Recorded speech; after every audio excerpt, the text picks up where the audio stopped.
75 શબ્દ ઝડપ સ્ટાર્ટ. નવરાત્રિ 2025ના આયોજનમાં થયેલા નાણાકીય વિવાદ મામલે અમદાવાદના ઇવેન્ટ ઓર્ગેનાઇઝર જયેશ પરમારે ગુજરાત હાઈકોર્ટમાં અરજી કરી છે, જેના આધારે કોર્ટે ગાયક કલાકાર કીર્તિદાન ગઢવી અલ્પવિરામ એસપી રાજદીપસિંહ ઝાલા અલ્પવિરામ પીઆઈ BM ચૌધરી અને PSI પરમારને નોટિસ ફટકારી છે. અરજદારનો આક્ષેપ છે કે 20 ફેબ્રુઆરીના રોજ ગાંધીનગર સાયબર સેલના અધિકારીઓએ કોઈપણ વોરંટ વગર તેમને ગેરકાયદે રીતે અટકાયતમાં રાખી ઢોર માર માર્યો હતો. અરજદારે કોર્ટમાં મારપીટ અંગેનું મેડિકલ સર્ટિફિકેટ પણ રજૂ કર્યું છે.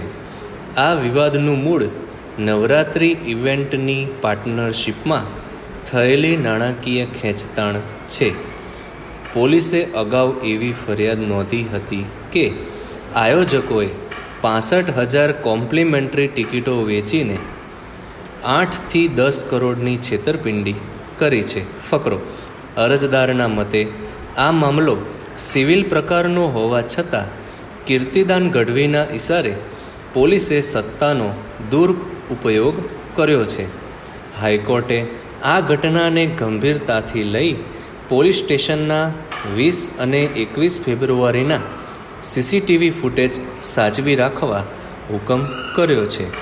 ગાંધીનગર કોર્ટે અગાઉ જયેશ પરમાર અને અન્ય સાથીદારોને શરતી આગોતરા જામીન મંજૂર કર્યા હતા. ફરિયાદ નોંધાયા બાદ પણ પોલીસે યોગ્ય કાયદાકીય પ્રક્રિયા અનુસરી નહોતી.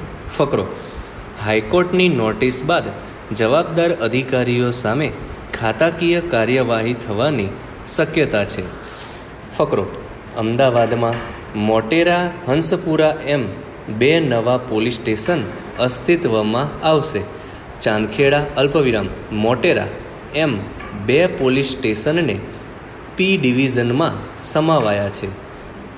હંસપુરા પોલીસ સ્ટેશનને G ડિવિઝનમાં સમાવવામાં આવ્યું છે, જ્યારે અગાઉ G ડિવિઝનમાં રહેલા કૃષ્ણનગર પોલીસ સ્ટેશનને H ડિવિઝનમાં, જ્યારે ગોમતીપુર પોલીસ સ્ટેશનને I ડિવિઝનના સમાવાયું છે. કાગડાપીઠ પોલીસ સ્ટેશનને J ડિવિઝનમાં સમાવવામાં આવ્યું છે. નવા બનાવેલા ઝોન 8માં R અને S એમ 2 ડિવિઝન રહેશે. ફકરો: LICની પોલિસીની ટર્મ પૂરી થતાં રૂપિયા 10 લાખ મળી ગયા હોવા છતાં તે પોલિસીના રૂપિયા 1.48 કરોડ મળવાના હોવાનું કહી ગઠિયાઓએ મહિલા પાસે 48 લાખ પડાવ્યા હતા. કેન્દ્ર સરકારે તેમના નાણાં શેરબજાર અને મ્યુચ્યુઅલ ફંડમાં રોક્યા હોવાનું કહી ministry of finance and national payments corporation of ઇન્ડિયાના અધિકારી તરીકેની ઓળખ આપી. તે નાણાં લેવા ફાઇલ ચાર્જ, અલ્પવિરામ ટેક્સ, અલ્પવિરામ વકીલ અને કોર્ટ ફી ભરવાનું કહી મહિલા પાસે 4 વર્ષમાં 3 વાર નાણાં પડાવ્યા હતા. મહિલાની ફરિયાદના આધારે સાયબર ક્રાઇમ ટીમે ગાઝિયાબાદથી 2 આરોપીની ધરપકડ કરી હતી.